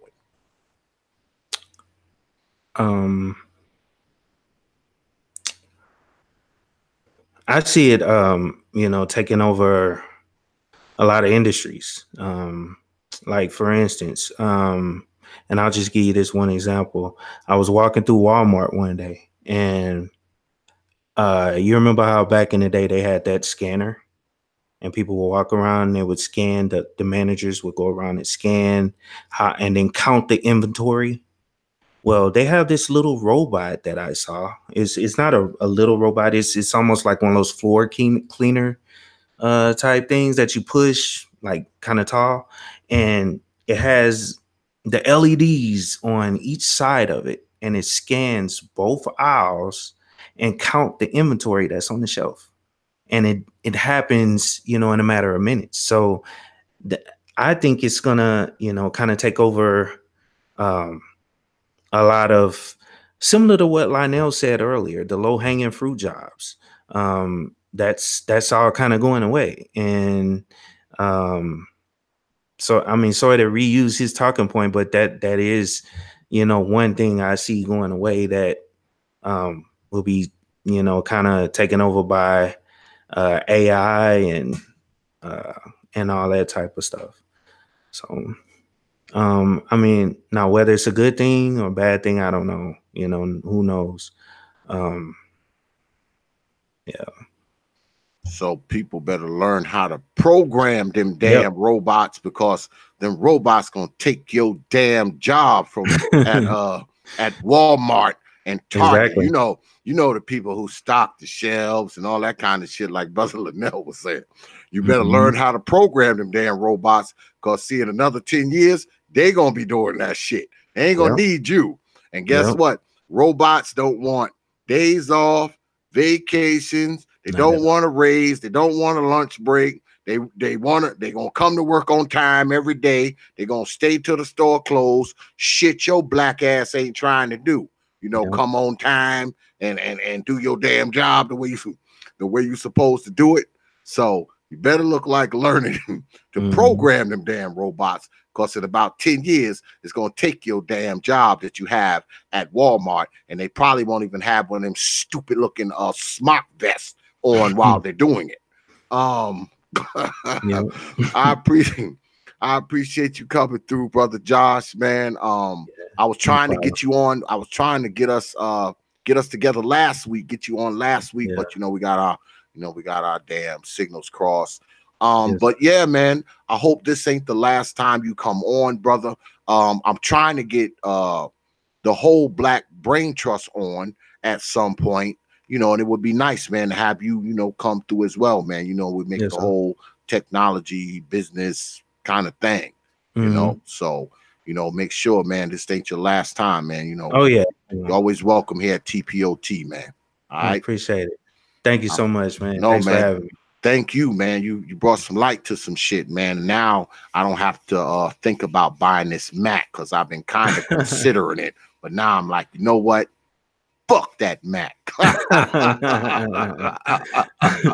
So all right, you have a good night, man. You too, brother. Peace. Yeah, just got off the line with Brother Josh. Keep it techie. Y'all need to get on down there and check him out. If you look down here in the description box, you will see the link not only to Brother Josh's Keep It Techie channel, you will also see the link to Brother Lynell Ghant's channel as well. You need to get down there, check these channels out, because these brothers be talking about some technological shit. I mean, these dudes talk about shit, man, that make your mind work. You know, I know we get on here, man, and we talk about a lot of the bullshit and the nonsense and the drama and the beef and the, you know, boy against girl, man against woman, black against white nonsense. We talk about a lot of that all the time. But one thing that we don't talk a lot about is technology. We don't talk about IT. We don't talk about business. We don't talk about computer programming. We don't talk about these things, man. That's why I wanted these brothers to come on tonight, because I knew that's what they was going to come on and talk about. You know, talk about the industry, talk about getting jobs in the industry, jobs for black folks. And you heard the brother earlier, because I asked him, I said, this is probably one of the easiest ways for you brothers to start you some type of entrepreneurial type thing. You know, whether it be making videos, whether it be graphic design, you know, that kind of stuff, like brother AM1 does. Another brother who's technologically savvy. You know, I mean, there's opportunities in it. I mean, you go out there and you buy 5 pairs of Jordans, you might as well take some of that money and invest it in a damn personal computer, man, and start your little business doing something. You know, doing whatever it is you're good at on that computer could make you money. Think about that. It could make you money. All right? Think about that. As opposed to just sitting around, you know, counting your damn Jordans and counting your damn gold necklaces and fitted caps and all that kind of nonsense. You could be actually sitting in front of your computer making some money. I mean, because we as black folks, we consume more media than anybody else, I believe, you know, percentage wise. I think we consume more media than anybody else, which means we sitting in front of media and computers and iPhones more than anybody else. So you would think that many of us would take the opportunity to go ahead, man, and make some money while we sitting in front of these things, instead of sitting in front of it, vegging out, watching freaking people like me on YouTube get up here and talk shit and looking at nonsense on Facebook and Instagram and Twitter and every damn thing else. You would think that we'd be sitting in front of these things, man, actually coming up with some creative ideas to create some income for ourselves. You know, because we always got everybody talking like, you know, we all living on Struggle Mountain. Okay, so if we all living on Struggle Mountain, how come we don't have anybody talking about computer technology? How come we don't have people talking about computer programming? How come we don't have people talking about IT? How come we all sitting on computers talking about any and everything except technology, except computers, while we sit on here because of technology, because of computers, but you never hear anyone talking about it, except the brothers that were just on here. Yeah, those are the only brothers you hear talking about. I mean, this is the thing, man. A lot of times, and I'm guilty of this shit too, so I'm going to say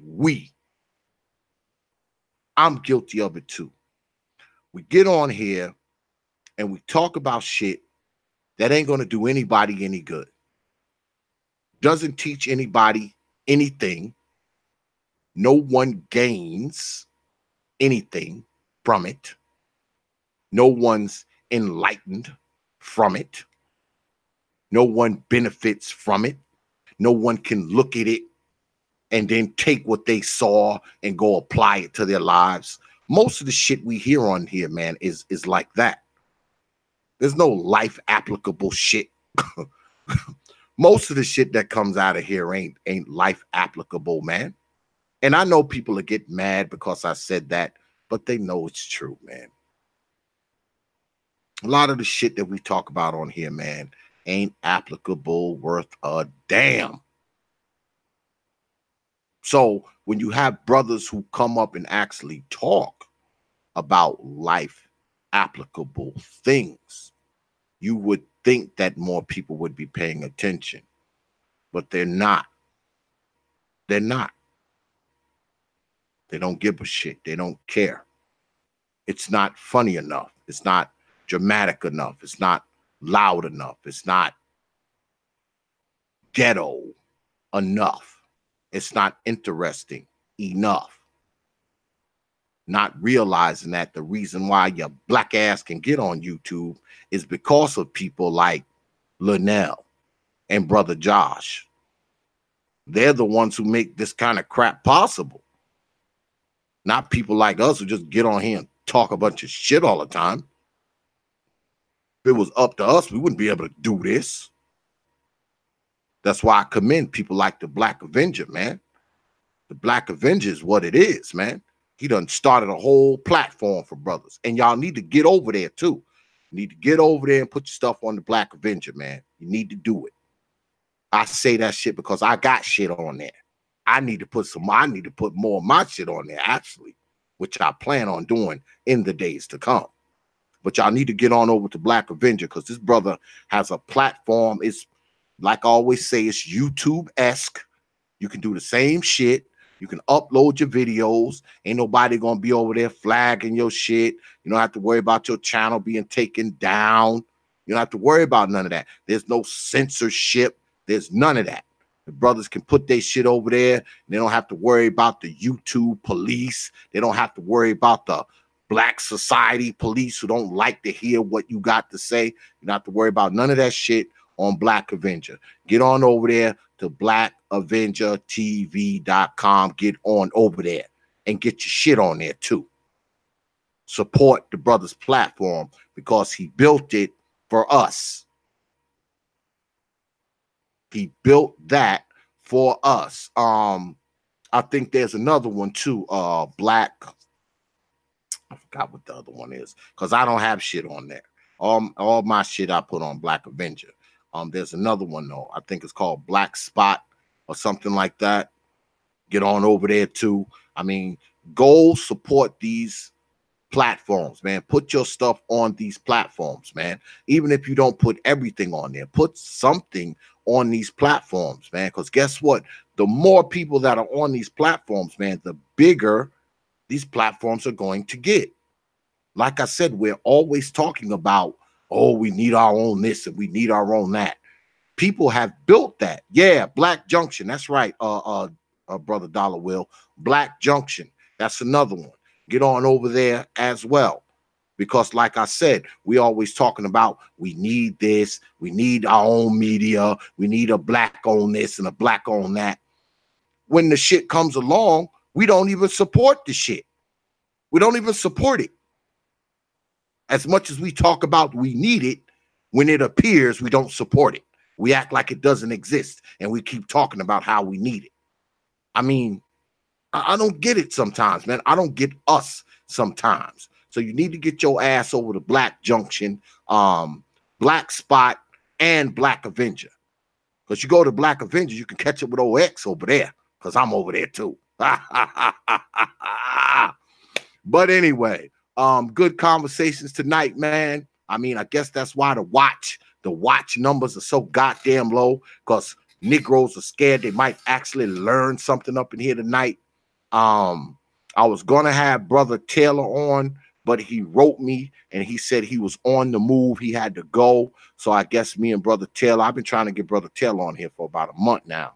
But he's a busy man. He's a business owner just like myself. So I understand work will get in the goddamn way sometime. So me and Brother Taylor, we're going to chop it up at some point. Yeah, we'll chop it up at some point. But good show tonight, man. And be looking for Brother Josh and Brother Lynell coming in here with the Black Brain Trust, because I want to get those brothers on here, and I want all of them on here too. I want everybody. I want it to be a group of these tech brothers, man. One night, I'm gonna get them all. I'm gonna make it happen, y'all. I'm gonna get all these tech savvy brothers on here at one time, and we're gonna chop it up, do some nerdy, geeky. What's that word?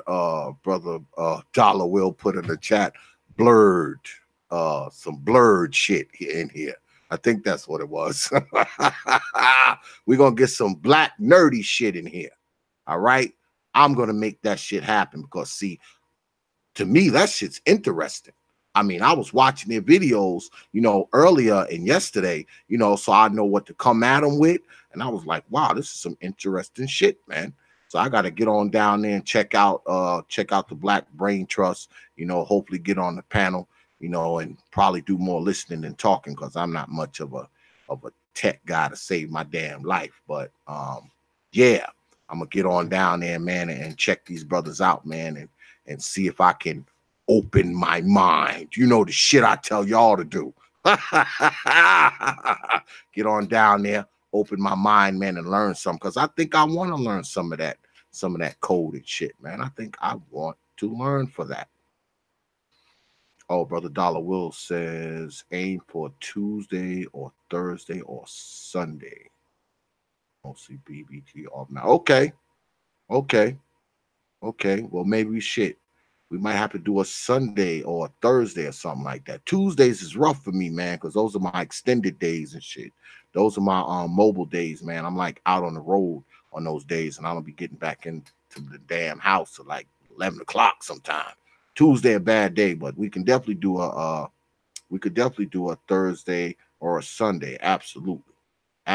So I'm gonna check that on the calendar because I want to get those brothers in here. We're gonna talk about some of this shit. But I want to thank everybody for coming out tonight, man. I appreciate y'all, man.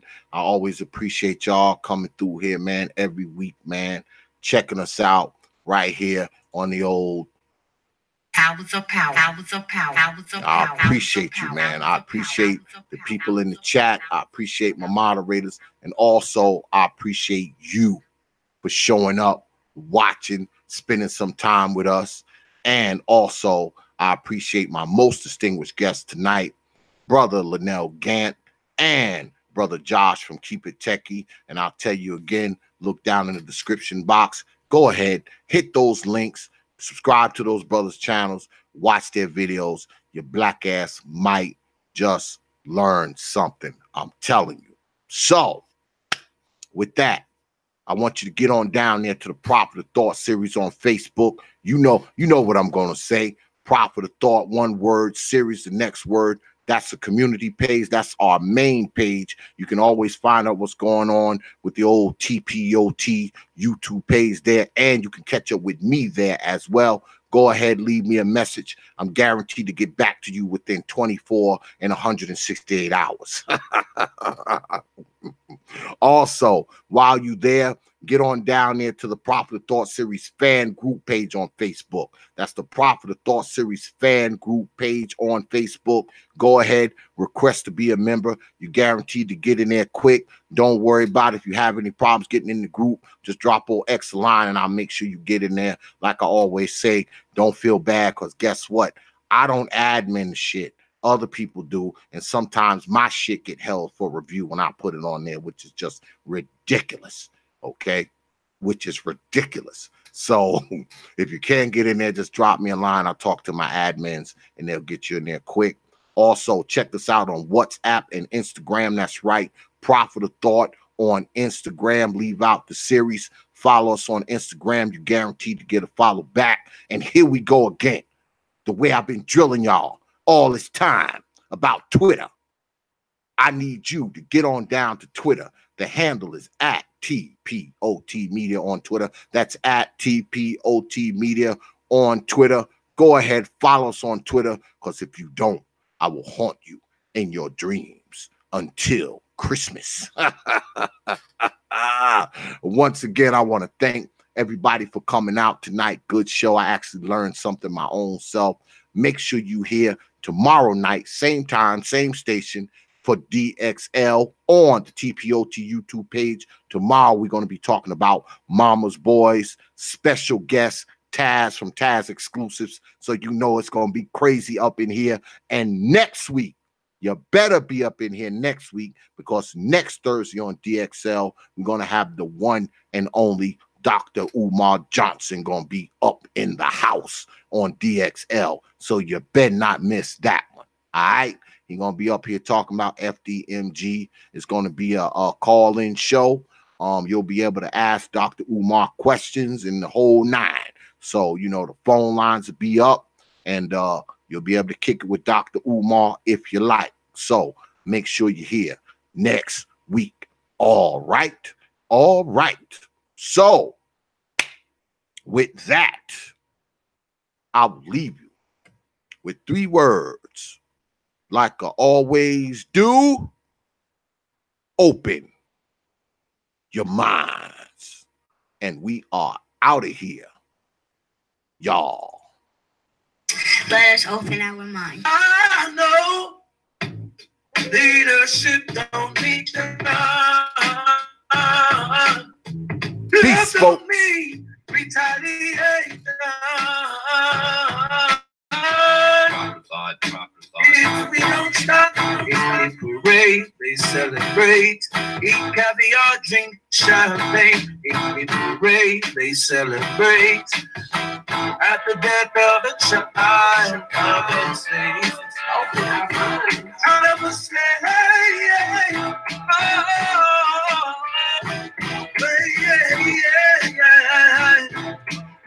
Remember your forefathers' tears, the lives which was lost for us to see peaceful years when shots stop, who remains flat. If parade, they celebrate. Eat caviar, drink champagne. If parade, they celebrate. At the death of the child of a slave.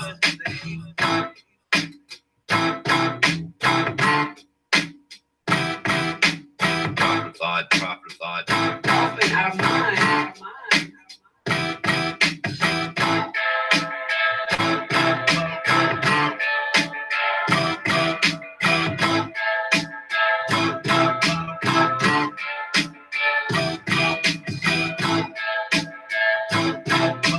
If we don't stop,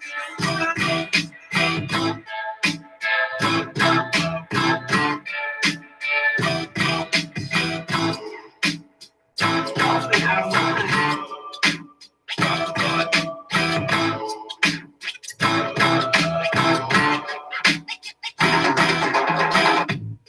Open our mind. The child of a slave.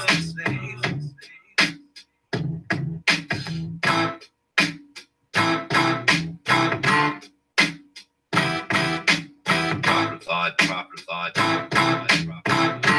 Open our mind.